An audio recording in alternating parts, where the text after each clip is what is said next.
We know that we can use public key cryptography to provide us confidentiality and authentication. So in this diagram, we show both cases over here. So we have a party A, or we can say user A and user B, who are communicating with each other. A and B wants to communicate each other securely, so we need confidentiality. Confidentiality mean if A is sending a message to B, and if some attacker is sitting in between and reading all the messages that are sending from A to B or B to A, he should not be able to get the original message from the uh, encrypted message. Okay, so this is what confidentiality.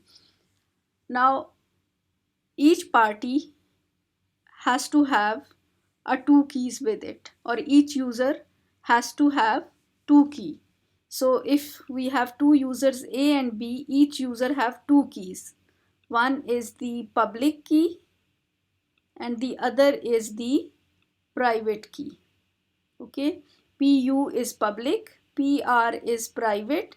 PUA mean public key of A and PRA mean private key of A.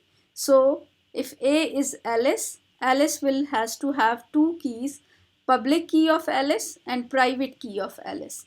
And same is with Bob or B user, he will have two keys. One is called public key of Bob and other is called private key of Bob.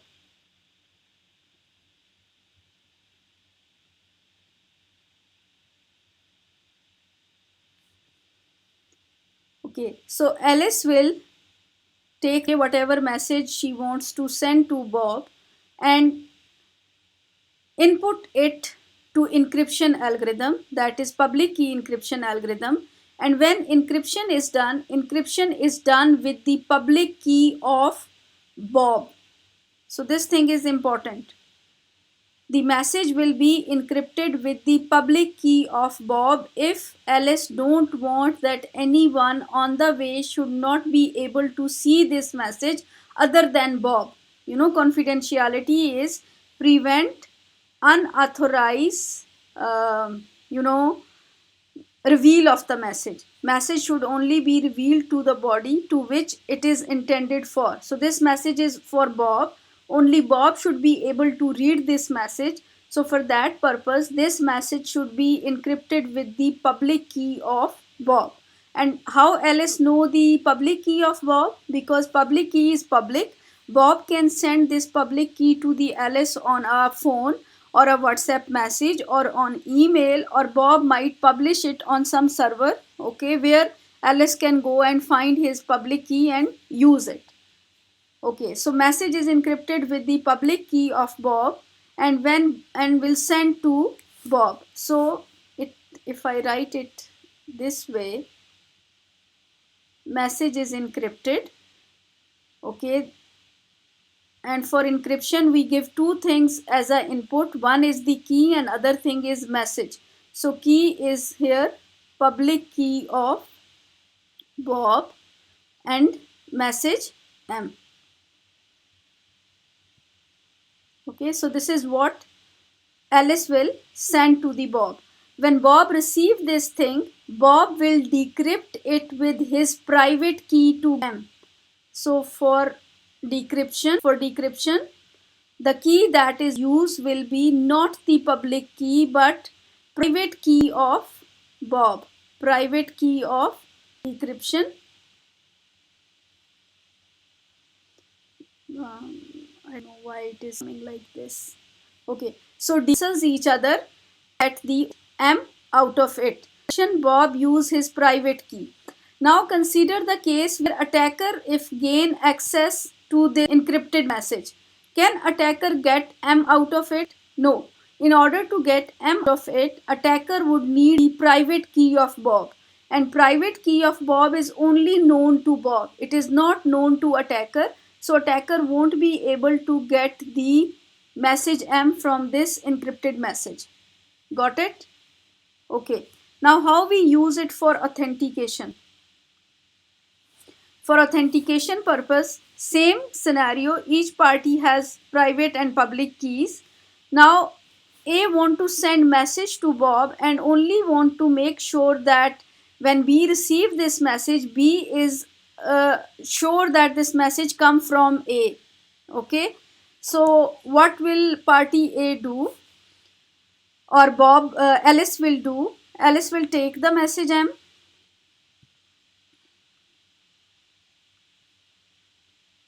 and encrypt with her private key, and encrypt it with her private key and send to the Bob.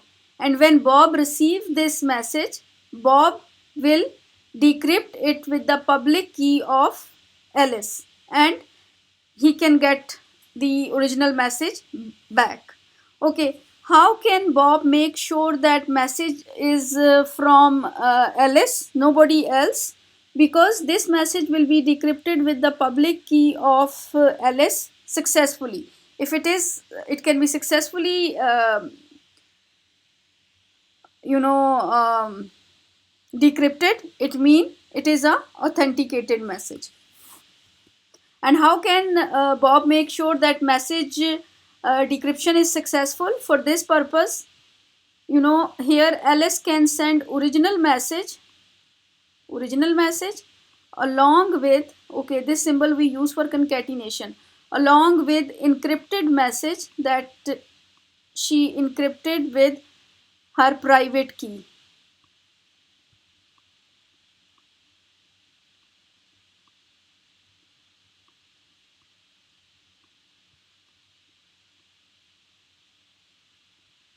So here what Bob can do, Bob will decrypt this message with the public key of Alice and compare this message with the received message. If this message is equals to this message, both are same, it means that message is from Alice and there is no modification or any integrity violation of the message occurred during transmission. Now consider the case that is it possible for an attacker to change the message M to M dash and then successfully create a signature on this message M? Okay, let's consider a scenario when there is an attacker in between and this attacker change M to M dash. Okay, he changed the message M to M dash, and now for he also needs to have a valid encryption of this message using the private key of Alice, and private key of Alice is not known to attacker. When private key of Alice is not known to attacker, he cannot generate this MAC. This thing is called MAC, message authentication code. Authentication code attacker would not be able to generate that because he does not know the private key of Alice. So this provide message authentication, and same concept is used in digital signature. Attacker can change M to M dash, but he is not able to generate a valid MAC because he has no access to private key of Alice.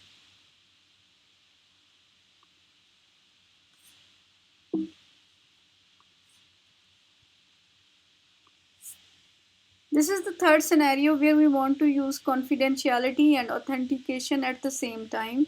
So how can we process a message in such a way that we can provide both services at the same time?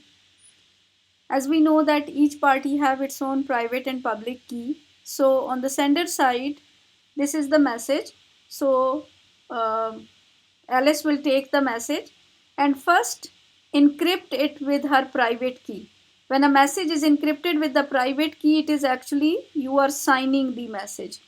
So when you are signing the message, it means you are here providing what? Authentication. Okay. And then encrypt with the public key of Bob. For public key of Bob, then here we are providing confidentiality when you are encrypting with the public key of the receiver. So if we go step by step over here, on the sender side, what happened is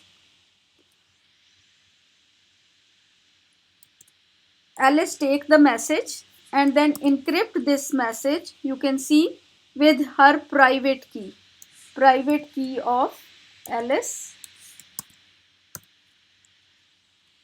Okay, and then further again encrypt it with, okay, I think I make a mess. Okay,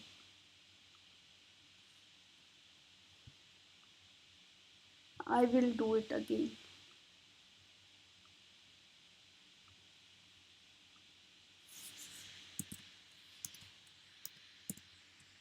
Encrypt with the private key of Alice message M, and then further encrypt it, whatever the output is, encrypt it with the public key of Bob.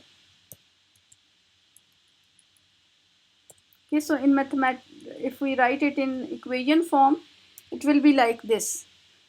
Take the message M, encrypt it with her private key, and then encrypt it with the Bob public key, and then send this to the Bob. Now what Bob has to do?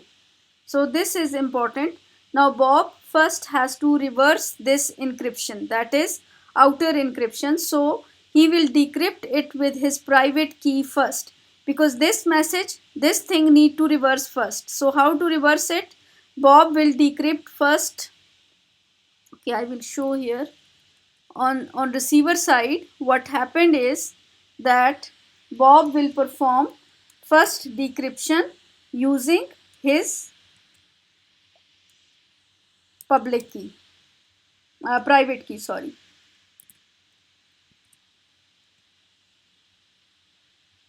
Okay.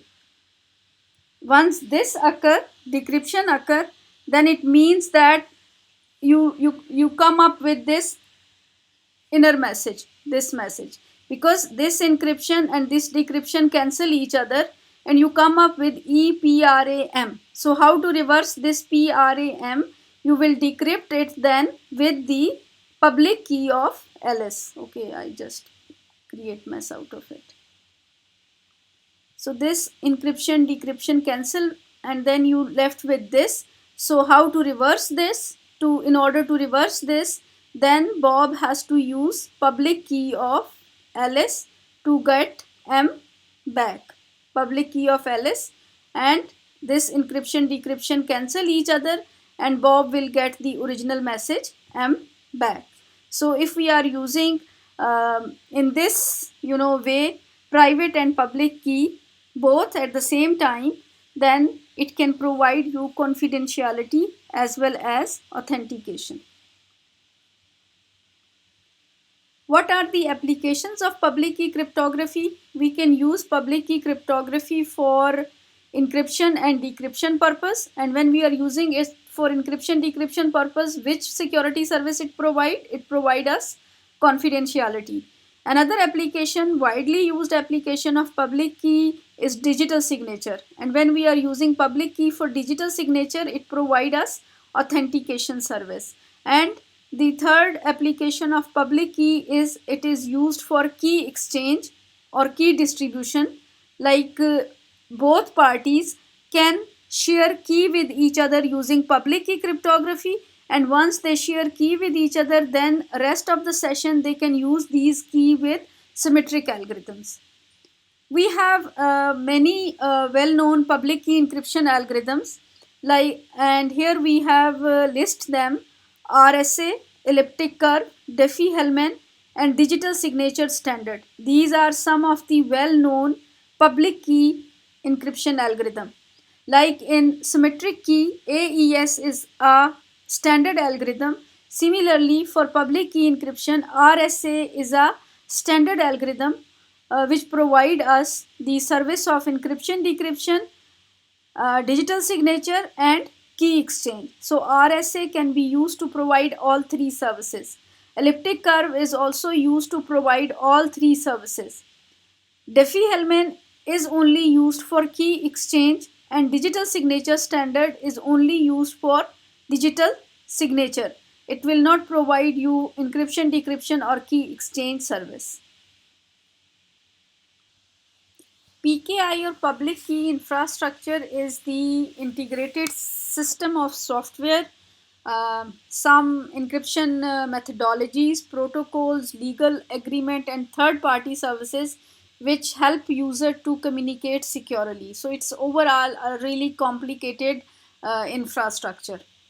And this PKI infrastructure is based on public key crypto system, including digital signature and certification, digital certificates and certificate authority.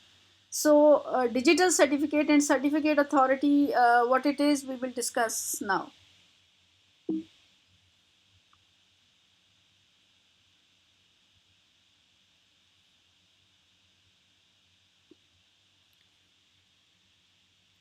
PKI provide you different cryptographic services which include authentication, integrity, privacy, authorization, and non-repudiation. And I'm sure now you people are familiar with these concepts, what it mean by authentication or authorization or non-repudiation. So start with digital signature. Digital signatures are basically encrypted messages that can be mathematically proven to be authentic, and they are created in response to rising need to verify information transferred using electronic system. Yes, when you are using electronic system for information transfer, so in order to make sure that the information that you receive is correct information, it has not been changed, and sender cannot later on deny that I did not send it, or receiver cannot later on deny that I did not receive it. So in order to do that, we have to use digital signature. So digital signature is a asymmetric encryption process which is used to sign the document and verify the document. So this is overall architecture of digital signature, and digital signatures are based on public key crypto systems. So when we are saying public key crypto system, it means each party is having two keys. One is public key and one is private key. So if this is a source Alice and destination Bob, let's suppose, so Alice will have her own two keys. One is the public key of Alice and the other is the private key of Alice. And similarly for Bob, Bob will have two keys, public key of Bob and private key of Bob. So I'm not writing that for Bob. Okay. When we are doing digital signature, we make use of public key cryptographic algorithm along with hash algorithms. So hash and public key algorithm both are used together to create digital signature.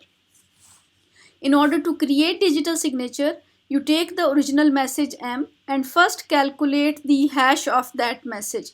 So here what is the output at this step? We write it like H of M. Okay. So first hash of the message or cryptographic hash of the message is calculated, and then this hash is encrypted using the private key of the signer. Whoever is signing this message, he will use his private key to encrypt this hash. So here what we have output, we have output here as we encrypt this hash with private key of signer, private key of Alice or A or signer, and this become your digital signature. This is your digital signature. Okay. So this digital signature is attached along with the message. Okay. Like you have a document that is some agreement. So this is agreement. You don't need to encrypt agreement. Okay. Agreement should be in clear. But we need to sign this agreement. So how Alice will sign this agreement? Alice first have to calculate hash of this agreement and then encrypt this hash with her private key. Okay. So this is your digital signature that will be attached with the original message. Now any other party who want to verify this signature, or the receiver when receive this agreement, he want to verify that this message is actually signed by party A and this agreement is not modified, okay, on the way or by any third party or attacker or hacker, okay. So destination B, how will verify this digital signature? He will take this original message M, calculate the cryptographic hash of this message M, okay. So when he will calculate, okay, here hash of message M is calculated by the verification party or destination B, and then he will take this original message and decrypt this message with public key of Alice, because it is encrypted with the private key of Alice, so it should be decrypted with the public key of. So this decryption encryption cancels each other, and what left? H of M. What will be out of this decryption is H of M. H of M is compared with this H of M. If both H of M are same, then signature has been verified successfully. Okay, consider a situation where somebody changed this agreement illegitimately. Okay, if this message M is changed to M dash, then when hash is calculated on it, it will be hash of M dash. It will be hash of M, and here we have hash of M. So hash not be equal to hash of M, and any illegitimate change in this message can be verified by verifier to read this H of M and compare this H of M, and it can be easily find out that message has been changed or contract there is some change in it. It also provide non-repudiation. How it provide non-repudiation? Because sender source use his private key to, and private key of A is only known to A himself. Nobody else know private key of A. It is only known to A. So if A use his private key for signature, he or she cannot later on deny that I did not sign this message, because if he will go for this like, okay, I did not sign this message, it can be easily be proven in the court that it is signed by his private key, and his private key is only known to him. Okay, so non-repudiation is provided in this way, and it also provide authentication. So digital signatures provide us authentication as well as non-repudiation. How authentication? Because a message is changed at any time, its signature will not be verified correctly, and you can easily find out that message is tampered or changed.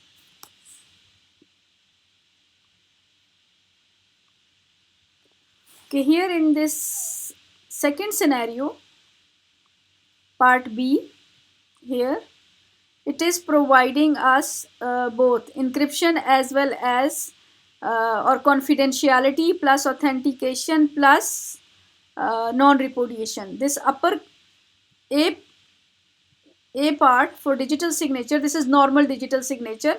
Normal digital signature provides you two services, authentication plus non-repudiation, but it does not provide you confidentiality. We send message here in clear, but if party A or Alice want to send this message encrypted as well as want to add digital signature on this message, then how to proceed with it? Alice first has to take a message and calculate hash of it, then encrypt with her private key. So whatever output here, it will be the digital signature. Here we have what? Digital signature on message. This is not very clear. Okay. The output here will be what? Digital signature of message. Then digital signature of message is concatenated with original message. This is concatenation symbol, where we take original message from here and digital signature from here and concatenate both things, and then encrypt it with the symmetric key. Symmetric key, that a key that already known to A and B. It is not using any public key cryptography. Here we are using symmetric key. So then he encrypt this message with a normal key K that is known to by both A as well as B. So when it goes to the receiver side, okay, this is written over here. This is written over here. When it goes to the receiver side, the receiver will have what? This is the digital signature EPRA H of M. This is digital signature. Then original message M encrypted with key K. On the receiver side, what receiver will do? He first need to reverse this encryption. So in order to reverse it, he has to do decryption using same key K. So decryption using same key K, encryption, decryption cancel, and you come up with message M and its digital signature. Now message M is with Bob. So Bob can create its hash, okay, and then verify this signature. How to verify this signature? Decrypt it with the public key of Alice and then compare it with the calculated hash. If both values are same, then message has been authenticated. Okay, here we have different scenarios that are used for message authentication calculation, where we make use of symmetric key along with cryptographic hash. So there are different scenarios over here. Okay, in the first scenario, Alice take message M, calculate hash of M, okay, and then concatenate M with H of M and encrypt with the symmetric key K. When receiver receive this message, what steps receiver or destination has to perform? He will first decrypt this DK to get M and H of M back, and then M and H of M, receiver will calculate hash on M and compare with the received hash. If both are same, then message has been authenticated. So if we look at first case, this case provide which cryptographic services? It provide us message authentication through H of M, and through encryption it provide, because this message is encrypted. If somebody take this message, he cannot be able to see it until he has valid key K to decrypt it. So it provide confidentiality plus authentication, both. Now look at this case B. In case B, message M calculate hash, then encrypt the hash with key K, and here message is in clear. Message is not encrypted. Only we encrypt the hash of the message with key K, and on the receiver side, receiver can calculate again what he can decrypt this message with the same key K, and then compare the this hash with the calculated hash on message M, and if both are same, message has been authenticated. So here message is not encrypted itself. What security services are provided over here? Only authentication. Okay, and it does not provide non-repudiation. Non-repudiation is only provided through public key cryptography, and here we do not use any public key cryptography. Both cases we are using symmetric encryption. Okay, when go for the third case, in third case, what Alice did, she took message M and then concatenate message M with some secret S or key S. Okay, S is a secret value that is known by both A and B before. And then after concatenating both, she calculate hash of M and S and then send it to the Bob. Bob also knows secret S. He can take M, concatenate it with secret S, calculate hash on it, and compare the calculated hash with the received hash. If both are same, message has been authenticated. Again here message is sent in clear, so it provide us only authentication, but not confidentiality, no non-repudiation. And if we look at the last case, okay, in this last case, what we are using, this is just the variant of this C, same as A. You take M, use secret key, secret S with it, concatenate both, calculate hash, then encrypt hash with key K, and then send it to Bob. What Bob has to do? Okay, Bob will reverse from here. EK, so Bob will have to do DK.